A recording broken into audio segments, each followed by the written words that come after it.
नमस्कार. ग्रंथ सुक्त सत्र 10वे. सूत्र सुहृदांची पुस्तकं. सुहृदांची पुस्तकं असं सूत्र धरून आज विचारार्थ घेतलेलं पुस्तक श्रेया राजवाडे यांचं आदमुरं. आदमुरं हा शब्द आपण साधारणपणे दह्याशी वापरला जातो. नाधड लागलंय, नाधड लागलेलं नाही अशी आदली मधली अवस्था म्हणजे आदमुरं. भाग्यश्री प्रकाशनानं 23 मे 2026 रोजी पहिली आवृत्ती प्रकाशित केलेलं 192 पानी पुस्तक श्रेया राजवाडे यांचं आदमुरं. त्यांच्या शब्दात सांगायचं म्हणजे 92 कथुल्यांचं पुस्तक. धड कथा नाही, धड लघुकथा नाही, याच्या आधेमध्ये पण अलक म्हणजे अतिलघुकथेपेक्षा मोठं असा साध प्रतिसाद म्हणजे श्रेया राजवाडे यांचं आदमुरं. हे गद्य आहे म्हणावं तर ते पद्याच्या वळणांनी जातं, ते पद्य आहे म्हणावं तर ते गद्याच्या वळणांनी जातं. मुक्त छंद हा स्वैर ठरावा असं त्याच्यामध्ये गेयबद्धता आहे आणि गेयबद्धता, लयबद्धता, तालबद्धता आहे म्हणावं तर तो अगदी व्याकरणाचे नको इतके नियम पाळतो.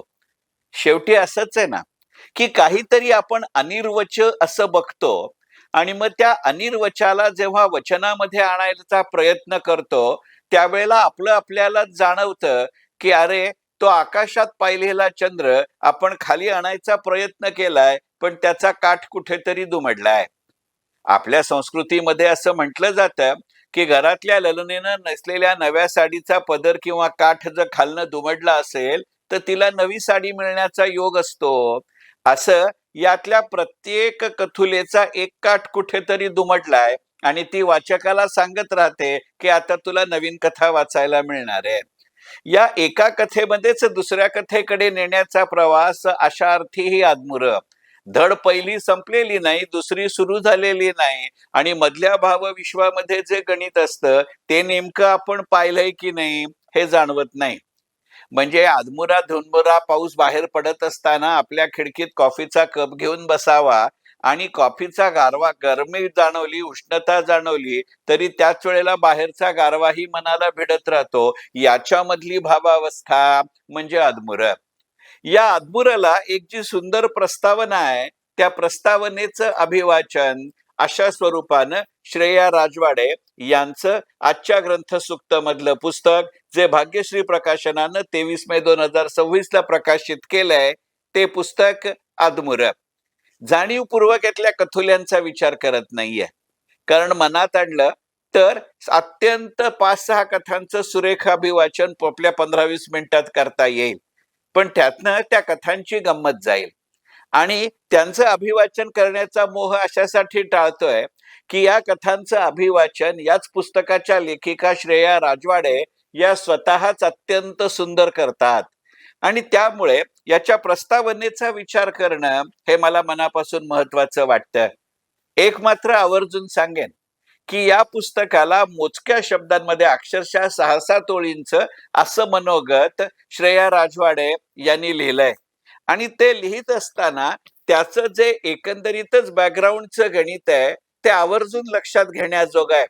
वरती उडणाऱ्या फुलपाखराचा फोटो आणि खालती काही मोजक्या ओळी आणि असंच या पुस्तकाचं आवर्जून लक्षात घेण्याजोगं गणित म्हणजे सुप्रसिद्ध लेखिका मंजिरी दामणकर यांनी या पुस्तकाला लिहिलेला पाठराखण मजकूर किंवा ब्लर्ब आणि त्याच्यासाठी त्यांनी वापरलेले शब्द आणि त्या अभिवाचनातली किंवा त्या ब्लर्ब मधली शेवटची ओळ म्हणजे दुसऱ्या चैतन्याला हाक देणारी एका चैतन्याची आभा हे मुळामध्ये श्रेया राजवाडे यांचं शब्दांकन आहे आणि हे खरं म्हणजे या पुस्तकाचं उपशीर्षक म्हणून पुढच्या आवृत्तीमध्ये छापावं अशी माझी लेखिका आणि प्रकाशिका या दोघींनाही मनापासूनची विनंती आहे.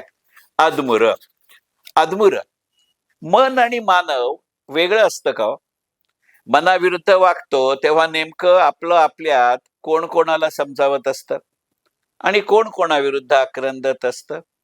आदमुरं. आणि असं फक्त आपल्या मनाविरुद्ध वागण्यानेच होतं असं थोडंच आहे. गंमत अशी आहे की अगदी सगळं मनासारखं होत आहे हे माहीत असताना सुद्धा असं होतच की दरवेळी पदर आणि पदरकाठाचे रेशीम फक्त काट्यातच अडकतात असं थोडंच आहे. काही काही वेळा आवडत्या माणसांच्या, आवडत्या क्षणांच्या, आवडत्या मोहाच्या मिळून न मिळालेल्या आणि न मिळूनही मिळालेल्या प्रसंगांच्या, अवधानाच्या आणि अनवधानाच्या चिमटीत अडकतातच की. काटे काय आणि चिमटी काय, अडकलं की हिसका बसणं आलंच. काही हिसके नकोसे, काही हिसके हवेसे इतकंच. हे म्हणजे आदमुर. काही आपण आठवतो, काही आपण साठवतो, काही आपण पाठवतो, काही याच्या आधेमध्ये रेंगाळतं.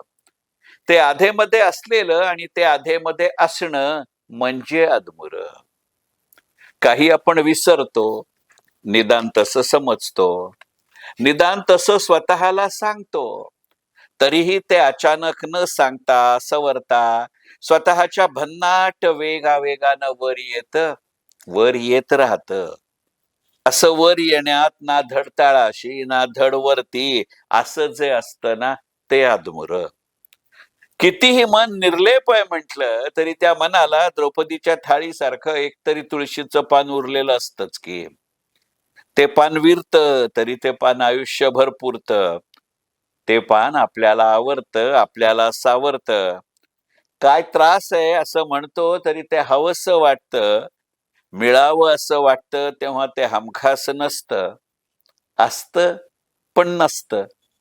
नसलं तरी दिसतं. तो भासही असतो आणि ते सत्यही असतं.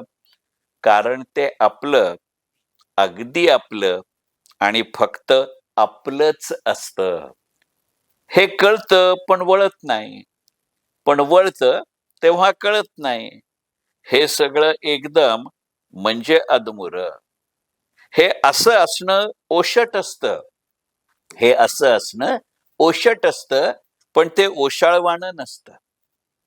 ते धड दूध नसतं, ते धड दही सुद्धा नसतं. आई आठवताना आई होणं असतं. असं असतं म्हणजे आदमुर. हे लोचट नसतं, हे लोभस असतं. हे मादक नसतं, हे मोहक असतं. हे तारक असतं, हे मारकही असतं. पण हे जीव लावणारं असतं, प्रसंगी जीव घेणंही असतं. एकाच वेळी या सगळ्याच्या अधेमध्ये असलेलं म्हणजे आदमुर. अशी भावना, असा अनुभव, अशी अनुभूती पानोपानी खरं म्हणजे मनोमन देणारं पुस्तक म्हणजे श्रेया राजवाडे यांचं भाग्यश्री प्रकाशनानं 23 मे 2026 रोजी प्रकाशित केलेलं पुस्तक आदमुर. पुढच्या पुस्तकाची ओढ लावणार आणि न सांगितलेली कथा तुमच्या मनामध्ये न थकता कथुली होत रुजवणारं पुस्तक श्रेया राजवाडे यांचं आदमुर.